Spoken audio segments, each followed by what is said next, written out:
الحمد لله الذي نور قلوبنا بولاية محمد وآل محمد.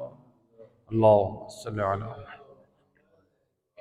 الصلاة والسلام على أشرف الأنبياء والمرسلين وخاتم النبيين أبي القاسم محمد صلی علی محمد وآل بیتہ الطیبین الطاہرین المعصومین المظلومین المنتجبین الذین اذهب اللہ عنہم الرجس وطہرہم تطہیرا.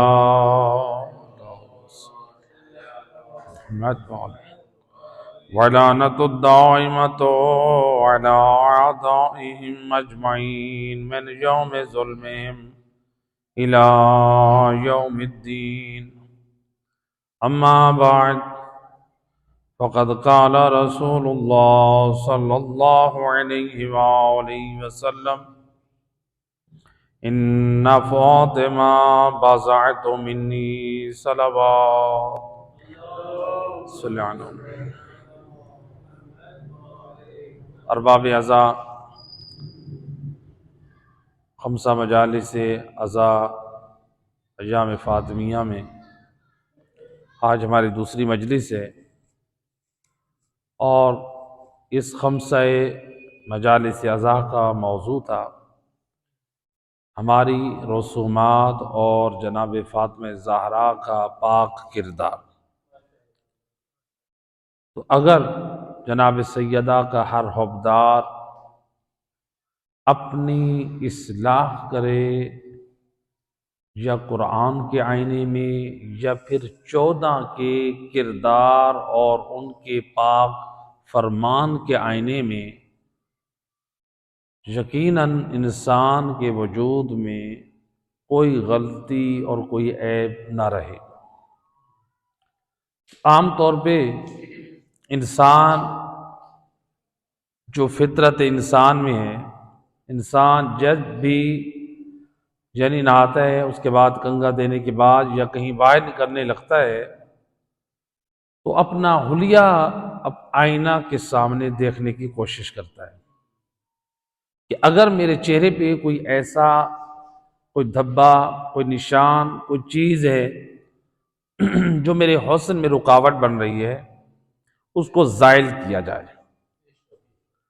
تو جہاں انسان اپنے مزاج اور طبیعت میں یہ پسند کرتا ہے کہ جب میں لوگوں میں جاؤں تو میرا حلیہ ہر قسم کا درست ہونا چاہیے، اپنے چہرے کو، اپنے بالوں کو آراستہ کرتا ہے. جہاں ہم اپنی شکل اور اپنے بالوں میں حسن اور خوبصورتی کا خیال کرتے ہیں، اس سے زیادہ ہمیں اپنے دین اور ایمان اور کردار کے حسن کی فکر کرنی چاہیے. دیکھیں قرآن کی نگاہ میں کون سے عیب ہیں، قرآن کی نگاہ میں، اور ان عیبوں کی اصلاح کیسے کرنی ہے. محمد وآل محمد کی تعلیمات میں جو ہمارے اندر عیب پائے جا رہے ہیں ان کی اصلاح کیسے کرنی ہے. تو لہٰذا کامیاب مومن وہی ہے، اللہ نے واضح اعلان کیا ہے قد افلح من زکاہا. اللہ فرما رہا ہے کامیاب وہی مومن ہے جس نے اپنے نفس کا تزکیہ کیا ہے، یعنی خود کو پاک کیا ہے. آج ہمارے ہاں معیار بن چکا ہے، اس کے پاس بینک بیلنس ہے یہ کامیاب ہے، اس کے پاس گاڑیاں ہیں وہ کامیاب ہے، اس کے پاس جائیدادیں ہیں وہ کامیاب ہے، اس کے پاس بنگلہ اور کوٹھی ہے وہ کامیاب ہے.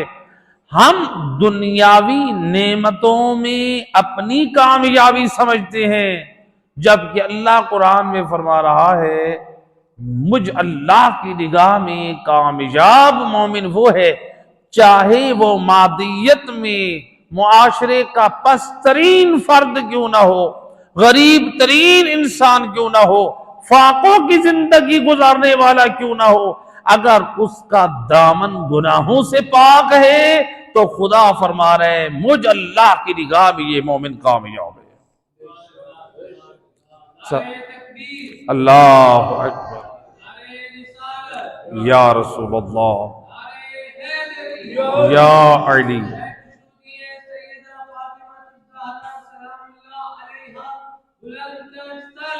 اللہم صلی علی محمد۔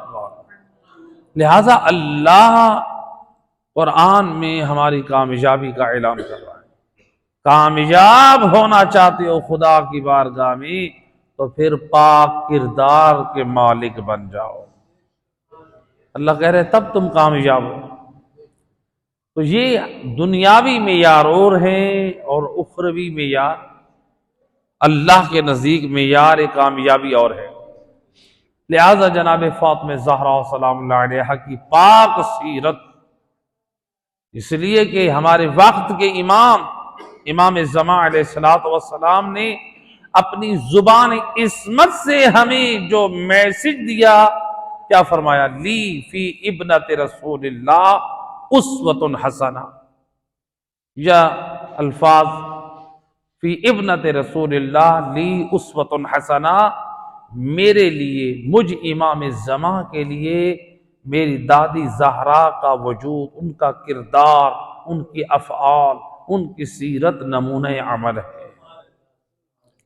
ذرا آج ہم غیبت امام میں انتظار تو امام کا کر رہے ہیں، اور ذرا دیکھیں ہمارے وقت کے امام جناب زہرا سے اپنا جو ہے تعلق بتا رہے ہیں۔ یہ نہیں کہہ رہے ہیں کہ وہ میری دادی ہیں، اس چیز پہ فخر نہیں کر رہے ہیں، بلکہ بتا رہے ہیں مقام فخر ہے کہ میں تمہارے وقت کا امام ہوں، میں بنت رسول اپنی دادی زہرا کے پاک کردار کو اپنے لیے نمونہ عمل سمجھتا ہوں۔ اللہم صلی علی محمد۔ تو لہٰذا جناب سیدہ کی پاک سیرت اگر ہماری زندگی میں آ جائے تو یقیناً ہماری زندگی میں جو رسم اور رواج ہیں ان کی اصلاح ہو جائے۔ اگر ہم اپنی رسم و رواج کی اصلاح نہیں کریں گے، یاد رکھیں پھر ہم محمد وآل محمد سے دور رہیں گے۔ لہٰذا آئیں دیکھیں ہمارے معاشرے میں کتنے رسم و رواج ہیں۔ مثلا ہمارے ہاں جو وفات ہوتی ہے گھروں میں، تو اس مقام پر کتنے حرام کاموں کو انجام دیا جاتا ہے اور کتنا دین کی پابندی کی جاتی ہے۔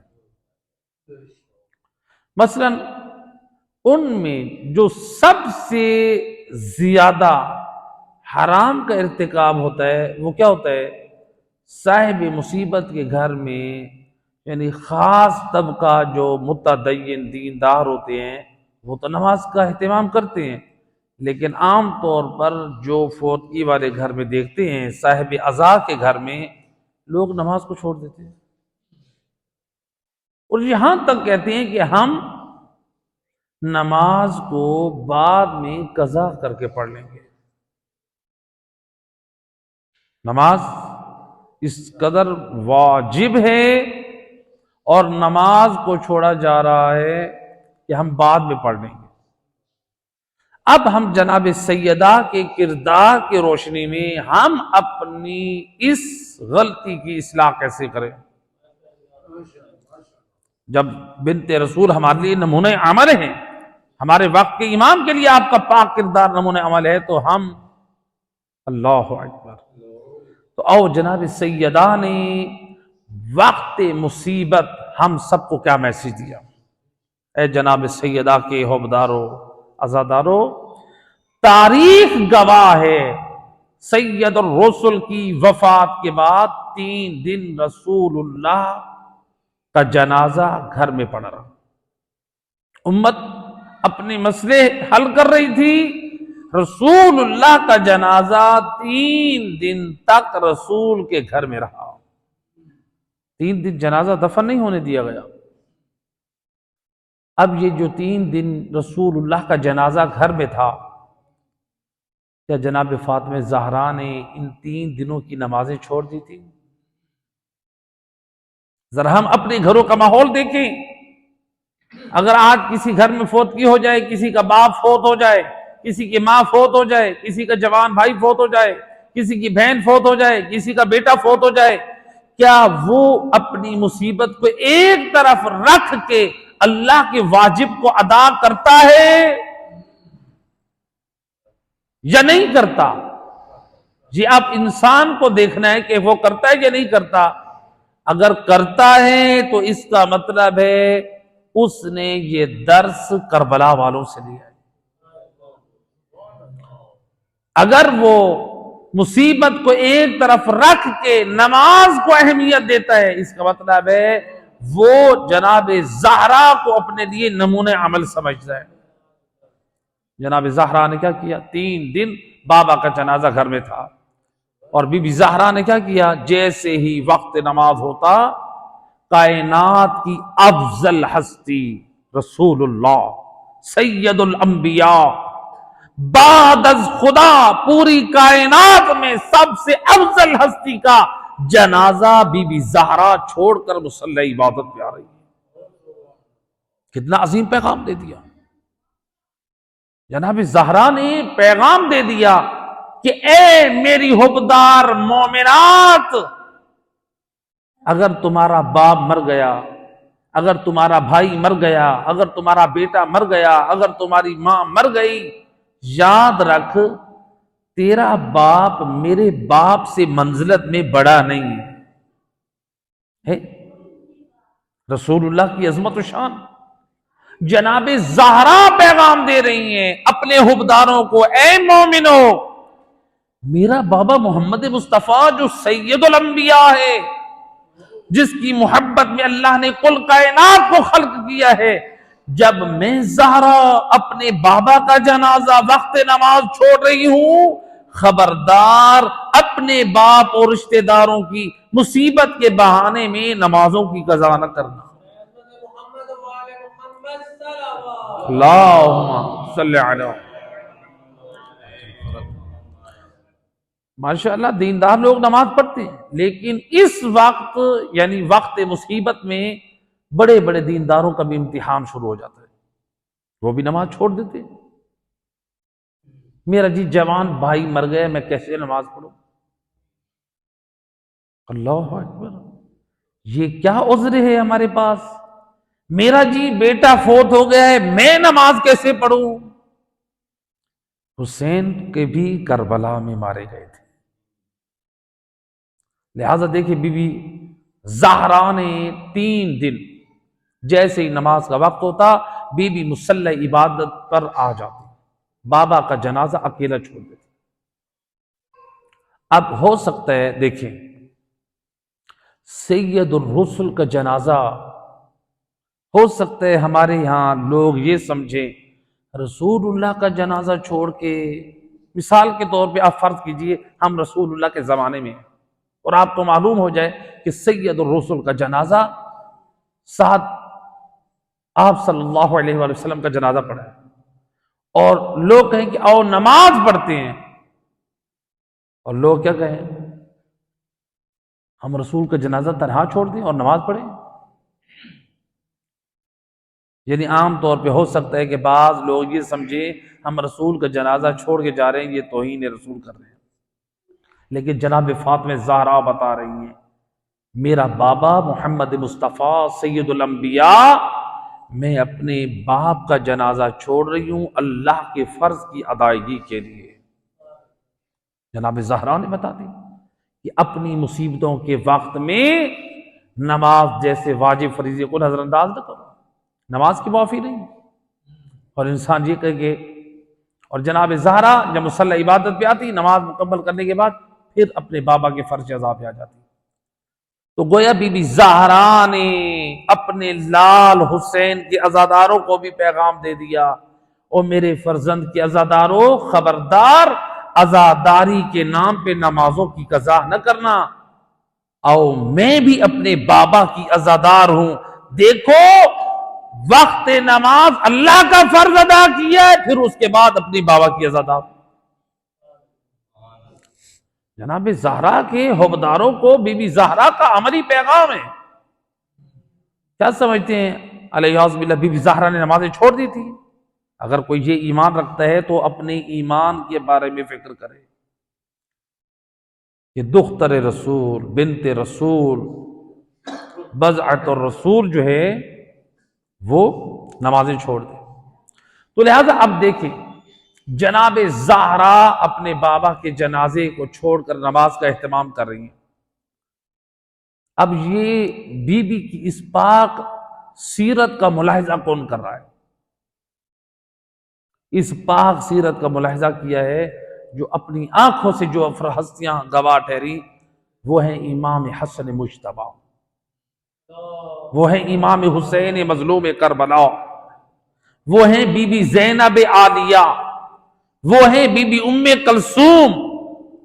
یہ معصوم، دو معصوم ہستیاں، اور بی بی زینب عالیہ اور جناب ام کلثوم، یہ اپنی ماں کی پاک سیرت کا مشاہدہ کر رہی تھی یا نہیں کر رہی تھی کہ ہمارے نانے کا جنازہ پڑا ہے اور ماں نے جنازہ چھوڑ کر مصلی عبادت پر آ گئی. اگر گھروں میں بڑے یہ پاک کردار دیں تو پھر نسلیں اسی پاک راستوں پہ چلتی ہیں. تو جب جناب زہرا نے اپنی یہ پاک سیرت دکھائی تو کیا ہوا؟ علی مولا بھی بی بی زہرا کے اس کردار کے گواہ ہیں، امام حسن بھی گواہ ہیں، امام حسین بھی گواہ ہیں. لہذا یہ ہستیاں گواہ کس کی ہیں؟ دو بیبیاں اور تین امام. گویا عدد میں یہ 5 ہستیاں بی بی زینب کی، بی بی زہرا کے اس کردار کی گواہ ہیں کہ بابا کا جنازہ چھوڑ کر مصلی عبادت پہ آ گئی. تو آخر ہوا کیا؟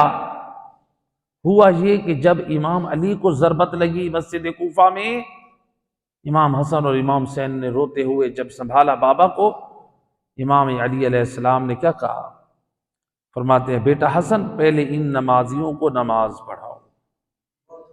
علی مولا کا سر زخمی ہو چکا ہے، سر شگاف ہو چکا ہے، خون بہہ رہا ہے، علی درد سے کرلا رہے ہیں. اللہ اکبر، اتنا خون بہہ رہا ہے. لیکن روایت کہتی ہے کہ امیر المومنین نے خاک کو محراب سے اٹھا کر اپنی پیشانی میں ڈالا اور پٹی باندھی گئی. آپ نے کہا کہ پہلے ان کو نماز پڑھا، نمازیوں کو. اب روایت تاریخ گواہ ہے، اللہ اکبر، شہید محراب امیر المومنین علی ابن ابی طالب نے زندگی کی پہلی نماز بیٹھ کر ادا کی اور محراب میں بیٹھ کر ادا کی. جماعت امام حسن کر رہے ہیں، امام حسن جماعت کرا رہے ہیں، امام حسین پیچھے کھڑے ہیں، حضرت عباس رمدار پیچھے ہیں، اور کتنے افراد مولا علی علیہ السلام کی جو اولادیں ہیں وہ کہاں کھڑی ہیں؟ پیچھے نماز پڑھ رہی ہیں. اب سوال ہے مولا علی کے یہ جتنے فرزندان تھے، امام حسن، امام حسین، حضرت عباس علمدار، یہ سارے اپنے بابا علی کے عزادار تھے. امام حسین اور امام حسن یہ بڑے عزادار تھے یا ہم بڑے عزادار ہیں؟ امام کی برابری ہم نہیں کر سکتے. پوری کائنات مل جائے تب بھی صرف ایک معصوم کی عزاداری کی برابری نہیں کر سکتے. چونکہ امام کا ایک آنسو جس معرفت سے گرا، ہم اس معرفت پہ نہیں پہنچے. تو لہذا اب مولا علی علیہ السلام نے وہی سیرت جو جناب زہرا نماز کو اہمیت دلوائی کہ بیٹا پہلے ان نمازیوں کو نماز. حالانکہ علی زخمی ہے. ذرا خود اندازہ کیجئے، آج انسان یہ کہے کہ میں اپنے باپ کے ساتھ ہسپتال میں ہوں، میں اپنے فلاں رشتہ دار کے ساتھ، اپنی ماں کے ساتھ، لہٰذا میں نمازیں بعد میں قضا کر لوں گا. بتاؤ ہمارے ماں باپ جتنا بھی تکلیف میں ہوں، ہسپتال میں ہوں، مولا علی کی طرح زخم میں تو نہیں ہوں گے. کیونکہ مولا علی پہ جو ضربت لگی ہے خون بہ رہا ہے، اور وہ تلوار کا جو وار تھا وہ فقط وار نہ تھا بلکہ زہر آلود تلوار تھی. تو لہذا بستر شہادت پہ علی ابن ابی طالب. اب امام علی علیہ السلام اس حالت میں بھی نماز کی تلقین کر رہے ہیں.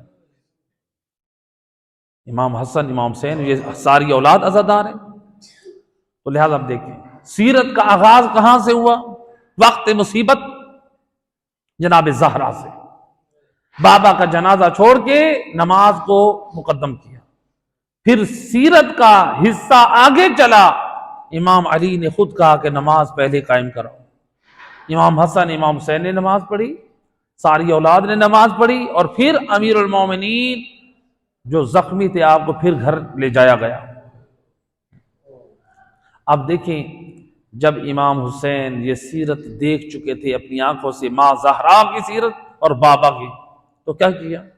کربلا میں جب لاشوں پہ لاشیں گر چکے، جب ظہر کا وقت ہوا، امام حسین علیہ السلام نے کیا کیا؟ مصلی ریت پہ کھڑے ہو گئے. کچھ افراد کو آگے کھڑا کیا اور کچھ پیچھے کھڑے ہو کر امام کی جماعت کے ساتھ نماز پڑھ رہے ہیں. نماز جماعت کے ساتھ. اب دیکھیں نا، زخمی حالت میں علی اپنے عزاداروں کو نماز کے لیے نہیں کہہ رہے بلکہ نماز جماعت کا کہہ رہے ہیں. اور کربلا میں بھی امام حسین ابن علی نے کچھ کو آگے کھڑا کر کے نماز پڑھائی اور خود نماز قائم کر کے نماز جماعت قائم کی. نماز جماعت کی عظمت کو بھی ظاہر کر دیا کہ دیکھو حسین کی نگاہ میں صرف نماز اہم نہیں بلکہ نماز جماعت بھی اہم ہے. اللہ یا رسول اللہ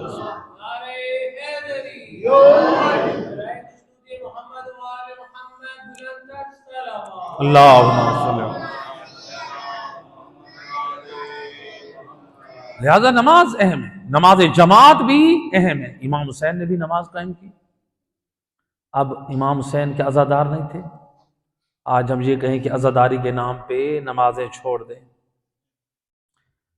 جب بی بی زہرا اپنے بابا کی عزادار ہیں، انہوں نے نماز نہیں چھوڑی. امام حسن امام حسین مولا علی کے عزادار ہیں، انہوں نے نماز نہیں چھوڑی. امام حسین اپنے اصحاب کے عزادار ہیں، انہوں نے نماز نہیں چھوڑی. کیا ہم ان ہستیوں سے زیادہ بامعرفت ہیں کہ عزاداری کے نام پہ نمازیں چھوڑ دیں؟ اور عزاداری ایک تو ہے عزاداری امام حسین علیہ السلام یقینا، ایک ہے اپنے گھر کی مصیبت میں جو عام طور پہ یعنی اس میں بھی پرواہ نہیں کرتے. لہذا جناب سیدہ نے واضح کر دیا ہے کہ دیکھو تمہارے گھر کی مصیبت ہمارے گھر سے بڑی نہیں ہے. جب میں اپنے بابا کا جنازہ چھوڑ سکتی ہوں تو تم کیوں نہیں چھوڑ سکتے نماز؟ تو لہٰذا نماز کی جہاں اہمیت کو اجاگر کیا، نماز جماعت کی بھی تاکید کر دی. بلکہ روایت ہے رسول خدا صلی اللہ علیہ وآلہ وسلم اللہم صلی علی سید الرسول فرماتے ہیں جو شخص صبح کی نماز جماعت 40 دن پابندی کرے. کتنی؟ 40 دن. سید الرسول. اب دیکھیں کس قدر یہ بڑا جہاد ہے. رسول اللہ فرماتے ہیں جو شخص 40 صبح کو نماز جماعت کی پابندی کرتا ہے، خداوند متعال اس کا اس قدر محافظ بن جاتا ہے اگر پوری کائنات مل کے اس کی دشمنی پہ آ جائے تو اس مومن نمازی کو نقصان نہیں پہنچا سکتے. اللہ اس کا مددگار اور محافظ بن جاتا ہے جو 40 دن نماز صبح نماز جماعت کی پابندی کرے. اور جس مومن کی ماشاءاللہ پوری زندگی کا حصہ بن جائے. تو لہذا دنیا کے دشمن سے رسول اللہ فرما رہے ہیں صبح کی نماز کا جماعت کا انتظام آپ کرو، پھر دیکھو خدا آپ کا خود محافظ بن جائے گا. لہذا صبح کا آغاز ہونا چاہیے. اور آج کل آپ دیکھ لیں ہمارے ایمان کی کیا حالت ہے. سب کا یہی نظریہ ہے کہ انشاءاللہ ہم جنت جائیں گے. یقیناً امید اللہ سے جنت کی رکھنی چاہیے، جنت کی امید رکھنی چاہیے. لیکن اتنا میں ضرور کہوں گا، جو ایمان آپ کو گھر سے مسجد نہیں لا سکتا، وہ ایمان آپ کو جنت میں کیسے لے جائے گا؟ جو آپ کا ایمان اتنا ہے آپ کو مسجد لے آنے کے لیے تیار نہیں ہے، وہ ایمان آپ کو جنت لے جائے گا؟ پہلے اپنے ایمان کو اتنا تو مضبوط اور محکم کریں کہ آپ کو اللہ کے گھر نماز کے لیے لے آئے. اگر آپ کا ایمان آپ کو مسجد میں نہیں لے کے آ رہا، اس کا مطلب ہے یہ ایمان آپ کو جنت میں لے جانے کے لیے بھی کافی نہیں ہے. لہذا نماز کی اہمیت ہے. خود جناب زہرا جب خطبہ فتح دینے کے لیے آپ دربار میں گئی تھی تو بی بی نے وہاں پر بیٹھے ہوئے نمازیوں کو خبردار کیا تھا. یہ نماز انسان کو تکبر سے بچاتی ہے، اور وہ تکبر اور ان کے اندر ایک غرور تھا. کس چیز کا؟ کہ وہ اپنی شاہی چاہتے تھے.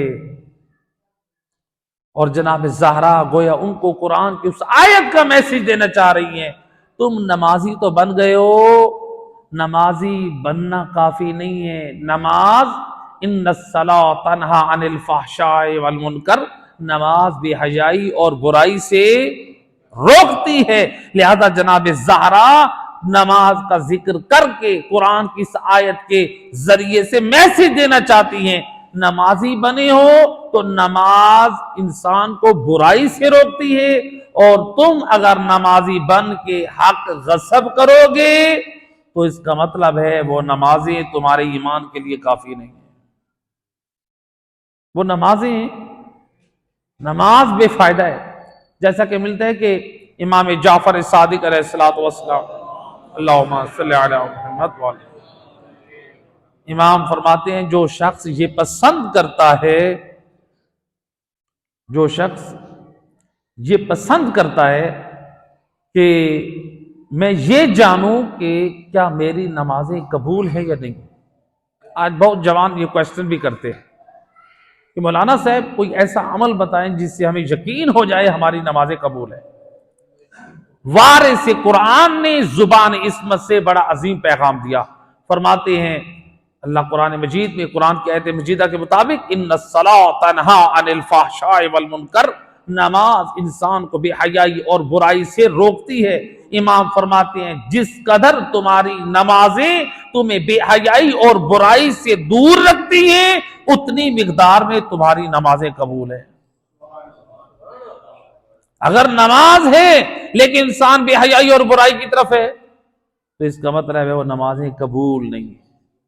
جناب سیدہ بھی جی جھنجھوڑ رہی ہیں، ضمیروں کو بیدار کر رہی ہیں. نمازی بن بیٹھے ہو تو نماز انسان کو برائی سے روکتی ہے. لہذا نماز یعنی اس قدر اہم ہے. جناب سیدہ نے اپنی زندگی میں کس قدر اہتمام کیا نمازوں کا. جہاں تک تاریخ ملتی ہے کہ بی بی کثرت سے اتنا رکوع اور سجود و قیام کرتی تھی، تتورم قدمیہا، بی بی کے پاؤں اور آپ کی پنڈلیاں جو ہیں وہ سوج جاتی تھی. اللہ اکبر. اس کے لیے آج کوئی بندہ آج 5 کلومیٹر 10 کلومیٹر پیدل چلے، وہ کہے گا کہ میرے پاؤں اس لیے سوجے ہیں میں زیادہ چلاؤں. اور جناب زہرا اللہ کی عبادت کے لیے اس قدر مسلح عبادت پہ قیام کرتی تھی، رکوع کرتی تھی، سجود کرتی تھی. اور ہم کہاں ہیں؟ اور ہم اپنی زندگی میں نمازیں چھوڑ دیتے ہیں، پرواہ نہیں ہے. ایک صلوات پڑھے محمد وحید.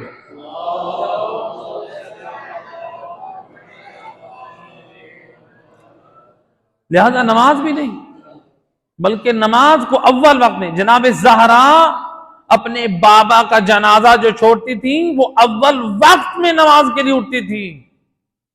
صرف نماز کافی نہیں ہے، اول وقت. اور امام زمان علیہ السلام نے جہاں اپنی دادی زہرا کے بارے میں کہا کہ میرے لیے بنت رسول کا پاک کردار نمونہ عمل ہے، وہاں امام وقت نے ہم سب کو ایک اور میسج دے دیا.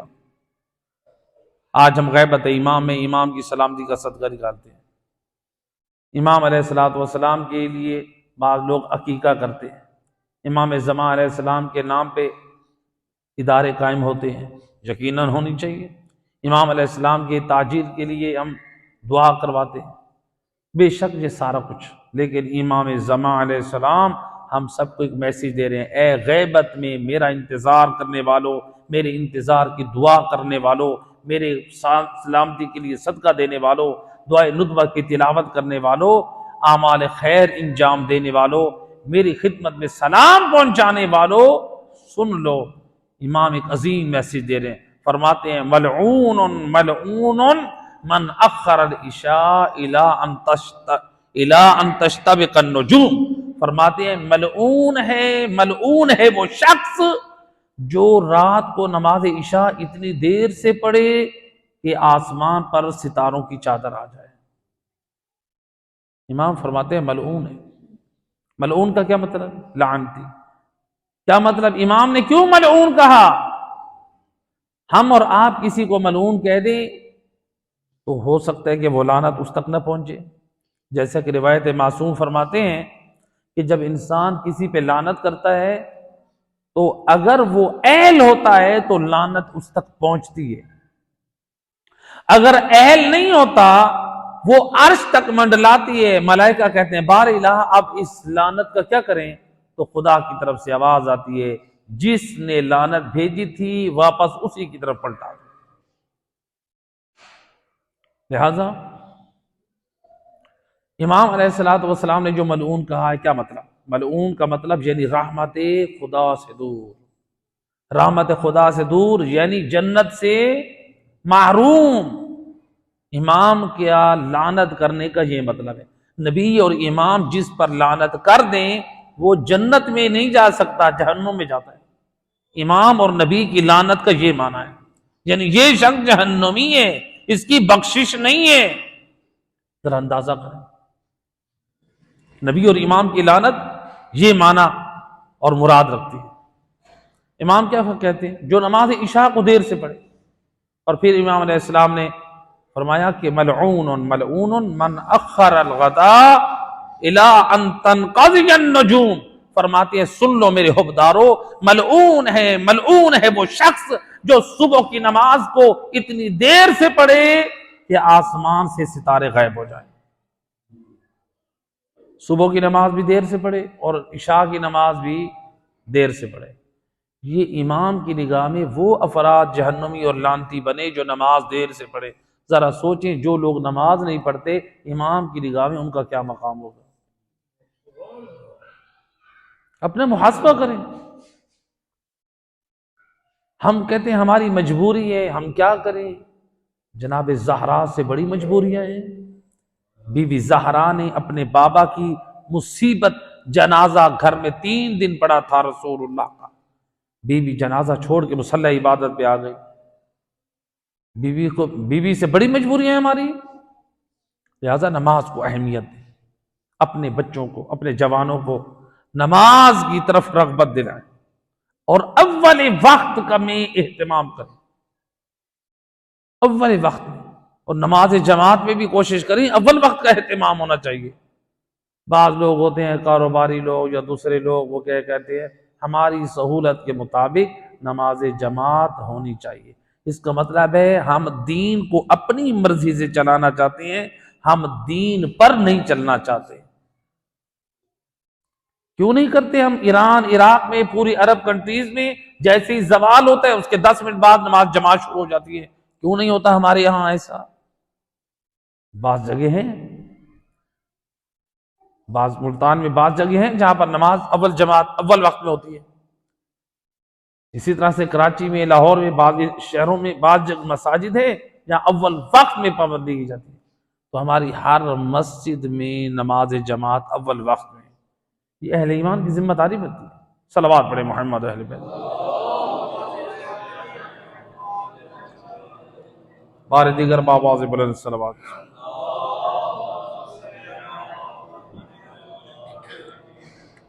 تو لہٰذا دیکھیں، نماز اگر ہماری زندگی میں نہیں ہے تو ہماری زندگی بے مقصد ہے۔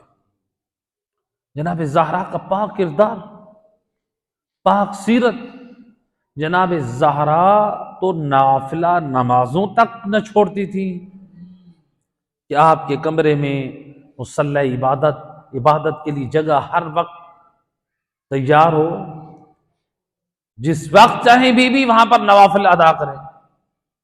تو لہٰذا وارث جنت کا یہ کردار ہو کہ وہ نوافل کو بھی نہ چھوڑیں اور جناب زہرا کا حبدار واجب نمازوں کو چھوڑ دے. نمازوں کی پابندی کیجیے. اور امام جعفر صادق علیہ الصلوۃ والسلام اللہم صلی علی محمد وعلی،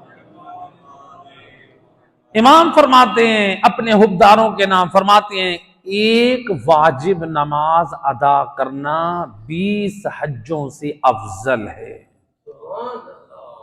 زبان عصمت سے فرمایا ایک نماز واجب کا ادا کرنا 20 حجوں سے افضل ہے. اور پھر امام فرماتے ہیں ایک حج افضل ہے اس گھر سے جو بھرا ہوا گھر سونے سے راہ خدا میں صدقہ کر دینا. ذرا خود اندازہ کریں امام علیہ السلام کیا سمجھانا چاہ رہے ہیں. یعنی ایک مومن نے سونے سے بھرا ہوا پورا گھر راہ خدا میں لٹا دیا. امام فرماتے ہیں اس سے افضل یہ ہے کہ مومن ایک حج کرے. اور امام فرماتے ہیں ایک حج کرے، اور امام فرماتے ہیں جو ایک نماز پڑھتا ہے وہ اس جیسے 20 حجوں سے افضل کام کرتا ہے. اللہ اکبر. یعنی کس قدر اجر و ثواب پاتا ہے وہ مومن. نماز کی اس قدر اہمیت ہے. ملتا ہے کہ حالات میں علماء نے نقل کیا ہے جب ایران اور عراق کی جنگ ہو رہی تھی تو اس دوران ایک جوان جس نے اپنی وصیت تیار کی اپنے گھر والوں کو، ایران عراق جنگ میں ایک جوان نے یہ وصیت کی کہ اگر میں شہید ہو جاؤں تو میرا جنازہ اس وقت تک نہ پڑھا جائے جب تک میرے خاندان کے 2 گھرانے جو لڑے ہوئے ہیں ان میں صلح نہ ہو جائے. یہ ماں باپ کی تربیت ہوتی ہے. اس وقت تک میرا جنازہ نہ پڑھا جائے جب تک 2 خاندانوں میں صلح نہ ہو جائے. اور کیا ہوا؟ وہ جوان کچھ دنوں کے بعد شہید ہو گیا. ایران عراق جو جنگ تھی تو اس جنگ میں وہ شہید ہو گئے.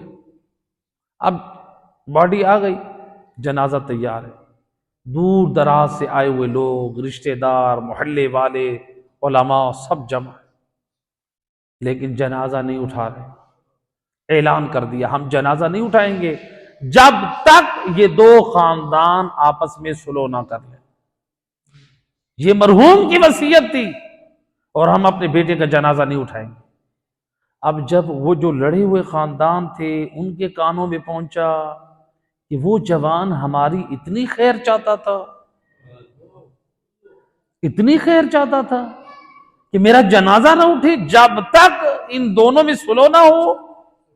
پھوٹ پھوٹ کر ہر فرد رونے لگا. اتنا پاک کردار کا مالک.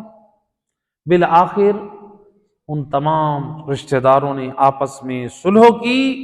جب صلح ہوئی تو پھر اس شہید کا جنازہ اٹھا.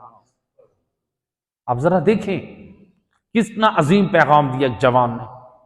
اس نے اپنے خون سے 2 خاندانوں کی بھی اصلاح کر دی، ان کے درمیان بھی صلح کرا دی. ایسا انسان ہونا چاہیے. میرا اور آپ کا ہر عمل لوگوں کی ہدایت کا وسیلہ ہو، نجات کا ذریعہ ہو، نہ کہ لوگوں کو گمراہی کا ہم سبب بنے. تو لہذا اگر وہ وصیت کرتا یہ بھی کر سکتا تھا کہ میرے جنازے میں فلاں خاندان نہ آئے، کر سکتا تھا.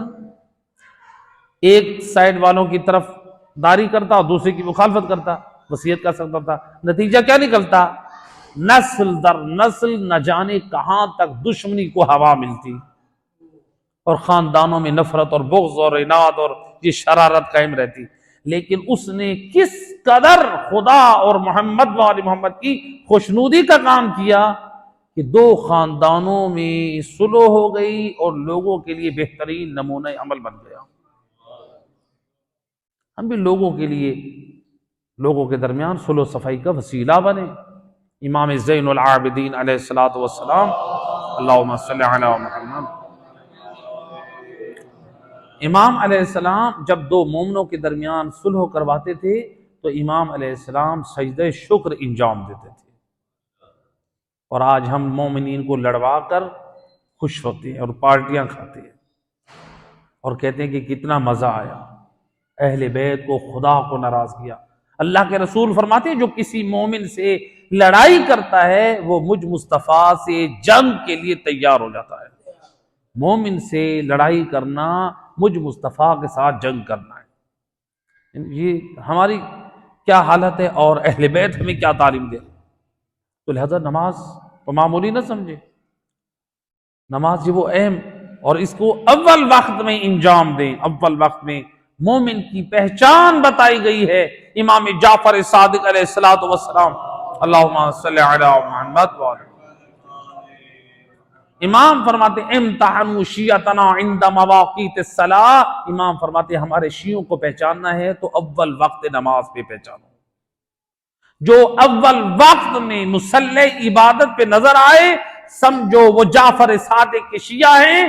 اگر اول وقت میں نماز نہ پڑھیں وہ سب کچھ تو ہو سکتے ہیں، ہم آل محمد کی شیعہ نہیں ہو سکتے۔ اول وقت پہ نماز کی پابندی کریں۔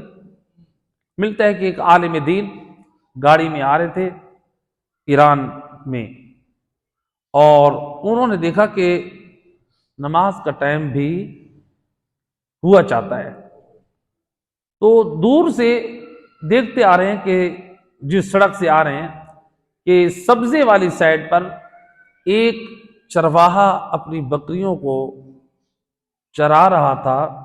بکریاں تو گھاس چر رہی ہیں لیکن ایک شخص ہے وہ نماز کو انجام دے رہا ہے۔ عالم دین رشک ہوا کہ یہ اول وقت نماز، اور بکریاں جو ہے وہ گھاس چر رہی ہیں اور یہ نماز میں مصروف ہے۔ انہوں نے اپنی گاڑی کو ایک سائڈ پہ رکوایا اور اتر کر وہاں پر گئے، میں بھی نماز کو اول وقت میں ادا کروں چکے، ابھی اول وقت ہوا ہے۔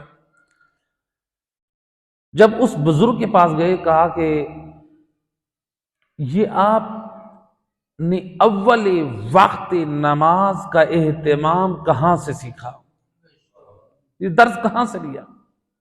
وہ کہتے ہیں کہ قبلہ میں نے اول وقت کا جو درس ہے اپنی بکریوں سے لیا ہے۔ کہاں سے لیا؟ اپنی بکریوں سے لیے۔ مولا علی علیہ السلام فرماتے ہیں تمہارے ارد گرد جتنی چیزیں ہیں ہر چیز میں عبرت ہے، انسان عبرت کی نگاہ سے دیکھے گا تو پیغام ہدایت حاصل کرے گا۔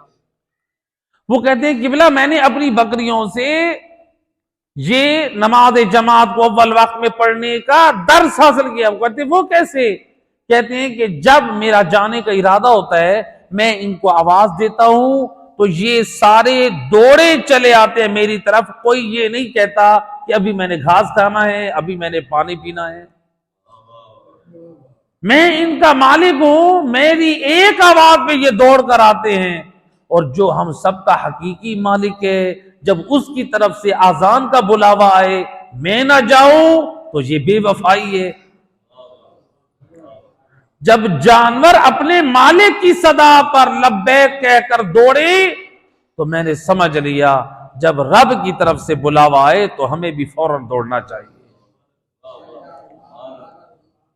انسان غفلت سے باہر اپنے آپ کو نکالے، خدا گواہ ہے، اول وقت میں نماز کی پابندی کرے، اور اہل بیت نے اس کی بڑی سفارش کی ہے۔ صلوات پڑھے محمد علیہ۔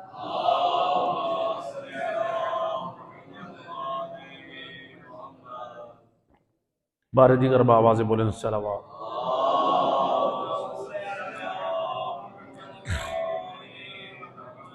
لہذا نماز کی اس قدر اہمیت اہل بیت اطہار علیہ السلام نے، جناب فاطمہ زہرا نے اپنے عمل سے بتایا۔ دیکھو نماز کو معمولی نہ سمجھو۔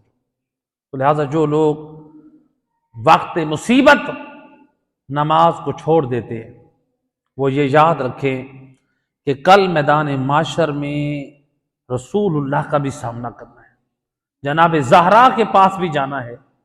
اگر ہم کہیں کہ ہماری شفاعت کریں اور بی بی زہرا ہمیں فقط یہ پلٹ کر جواب دے دے کہ تیرے باپ کی میت، تیرے باپ کی مصیبت، تیرے جوان بھائی کی مصیبت میرے بابا محمد مصطفیٰ کی مصیبت سے بڑی تھی، میں نے تو وقت مصیبت اپنے بابا کا جنازہ چھوڑ دیا اور تو نے کیوں نہیں چھوڑا؟ لہذا نماز کی معافی نہیں ہے۔ اور یاد رکھیں، عام طور پہ بعض جن کے والدین چلے جاتے ہیں تو اولاد پیچھے کیا کرتی ہے؟ ان کے لیے 2 رکعت نماز نافلہ پڑھتی ہے، ہدیہ، ایسی ہے کہ نہیں؟ کوشش کریں اس ہدیہ 2 رکعت کی جگہ پہ ان کی قضا نماز پڑھ کر ان کو بھیجیں، اس کا ثواب زیادہ ہے اور وہ مرحومین آپ سے زیادہ خوش ہوں گے۔ اللہ کے رسول فرماتے ہیں یا علی، جب دنیا والے مستحبات کی طرف دوڑ رہے ہوں، ان کو مکمل کر رہے ہوں، تو تم واجبات کی طرف توجہ دینا۔ تو جو ہمارے مرحومین ہوتے ہیں ان کو واجبات کی پہلے ضرورت ہے، اگر ہم نے ان کے واجبات نہ بھیجے تو جو ہم مستحب عمل بھیج رہے ہیں وہ ان کے اکاؤنٹ میں جمع ہو رہے ہیں، وہ ضائع نہیں ہو رہا، وہ عمل، وہ ان کا جو اکاؤنٹ بن گیا ہے اعمال نامے کا، وہ اس میں سیو ہو رہا ہے۔ وہ نمازیں جو مستحب پڑھی جا رہی ہیں، وہ جو ذکر، وہ دوسری چیزیں، وہ ساری جمع ہو رہی ہیں، تو وہ ان کو وہ فائدہ کب ملے گا؟ ان مستحب نمازوں کا فائدہ کب ملے گا؟ یہ اس وقت ملے گا جب اپنے واجبات کی سزا پوری کر چکے ہوں گے۔ تو لہذا بہتر نہیں ہے ہم مرحومین کے واجبات کو پہلے مکمل کریں، ان کی واجب نمازیں جو رہ گئی ہیں وہ قضا کریں۔ تو لہذا اپنے مرحومین کو، جو والدین ہیں، رشتہ دار ہیں، ان کی واجب قضا نمازوں کی طرف ہمیں توجہ دینی چاہیے۔ صلوات پڑھے محمد وعلیہ۔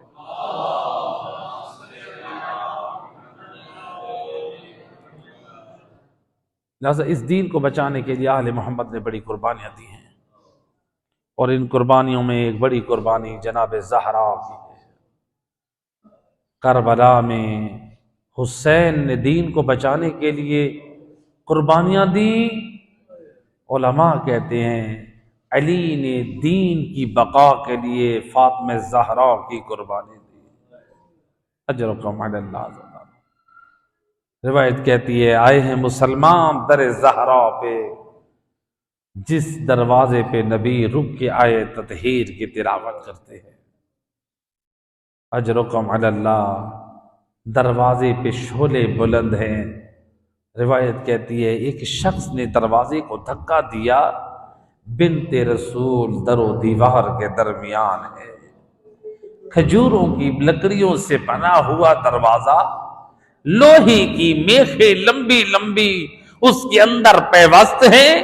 میں پوچھنا چاہتا ہوں عزادارو، جب اس لکڑی کے دروازے کو آگ لگی، ہائے اس کی میخیں کس قدر آگ کی وجہ سے سرخ ہوگی، ہائے یہ جلتا ہوا دروازہ اور بی بی زہرا پہ جب گرا۔ علامہ انصاری نقل کرتے ہیں عزادارو، اے جب یہ جلتا ہوا دروازہ بی بی زہرا پر گرا، اے آگ کے شعلے اتنے بلند ہوئے کہ جس سے جناب زہرا کا چہرہ بھی جھلس گیا۔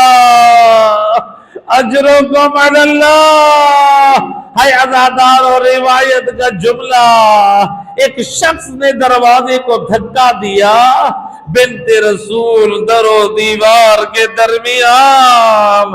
ہائی ایک نازک حالت ہے بی بی کی، اور ذرا میں پوچھنا چاہتا ہوں، ہائی گھر کی مستورات کو بھی آپ جانتے ہیں کہ اگر کسی خاتون کے شکم میں بچہ ہو تو کتنی مشکل ہوتی ہے کہ جب کسی کا زور پیٹ پر پڑے، ہے اللہ جانے بنت رسول، ہے آپ کی گود میں محسن ہے، او بی بی در و دیوار کے درمیان، اور جب ایک لعین نے دھکا دیا، ادھر سے بنت رسول کی چیخیں بلند ہوئی، یا ابتا اہاکذا یفعل بحبیبتک، بابا رسول خدا آئے ذرا دیکھے اور مسلمان زہرا کو کیا اجر رسالت دینے آئے ہیں.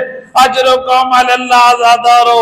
روایت کہتی ہے ہائے جلتا ہوا دروازہ بی بی پہ گرا، ہائے بی بی زہرا زمین پر، اور جلتا دروازہ بطول پر، اور مسلمان جو اجر رسالت دینے آئے تھے ہائے جلتے ہوئے دروازے سے گزرنے لگے اور گھر میں داخل ہونے لگے.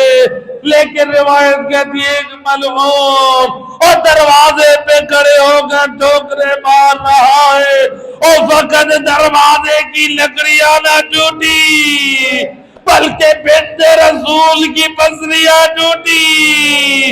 اجرکم علی اللہ.